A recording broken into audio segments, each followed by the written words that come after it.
Assalamu alaikum everyone. It's me Monalisa and welcome to my new another video. I hope আপনারা সবাই অনেক ভালো আছেন। আলহামদুলিল্লাহ আল্লাহর রহমতে আমিও অনেক ভালো আছি।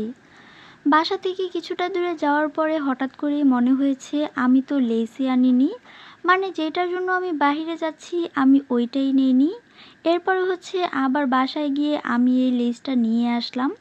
ভাগ্য ভালো যে সামনাসামনি থাকতেই মনে হয়েছে, যদি যাওয়ার পরে মনে পড়তো তখন কি করতাম। তো এখানে প্রথমাকে দাঁড় করিয়ে আমি আবার বাসা থেকে লেসটা নিয়ে আসলাম।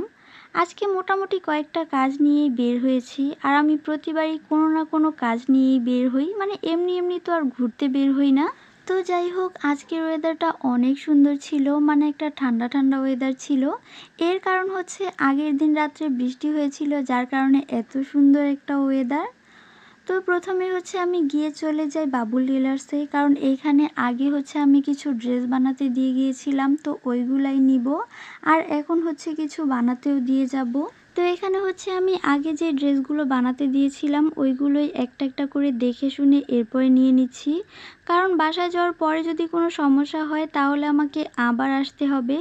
সেই ভয়ে আমি একটা একটা করে চেক করে নিচ্ছিলাম, যাতে আবার আর আমাকে আসতে না হয়। তো এবার আমি যেটা বানানোর জন্য এসেছি ওইটার জন্য ইনারের কাপড় লাগবে।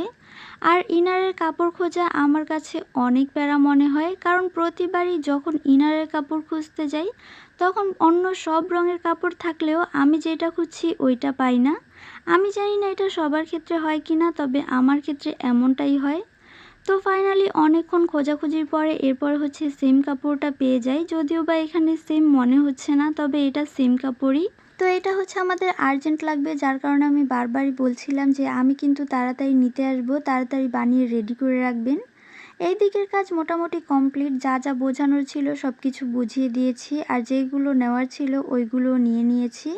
এখন আরও কিছু টুকটাক কাজ আছে, ওইগুলোই করব। যেমন প্রথম আর কলম লাগবে, তো ওকে কলম নিয়ে দিয়েছি।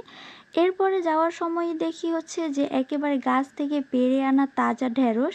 এই ঢ্যাঁড়সগুলো দেখে এত ভালো লাগছিল, এজন্য এখান থেকে ঢ্যাঁড়সও নিয়ে নিয়েছি। আসলে তাজা সবজি দেখলেই খালি কিনতে ইচ্ছে করে। তো এরপরে নিয়ে নিয়েছিলাম বাসার জন্য করলা। একটা সময় ছিল যখন কিনা আমি করলা একেবারেই পছন্দ করতাম না, কিন্তু এখন করলা ভাজি আমার অনেক পছন্দের। হয়তো করলা খেতে খেতে আমার মুখের কথাও এখন করলার মতো হয়ে গেছে। যদিও বা সবার কাছে মনে হয়, তবে আমার কাছে তো সেই মিষ্টিই লাগে আমার কথা। তো যাই হোক, সবজি নেওয়া শেষ, সব কিছুই নেওয়া শেষ। এরপর বাসায় যাওয়ার আগে আবার বাসার জন্য তরমুজ নিচ্ছিলাম। আর তরমুজের কাহিনী কি বলবো, তরমুজ যদি কিনে একজন তাহলে ভিড় করে 20 জন, মানে একজনের জন্য আরও অনেকজন কিনতে পারে না, ব্যাপারটা এই রকম। তো যাই হোক, এই তো আজকের ভিডিও এই পর্যন্তই।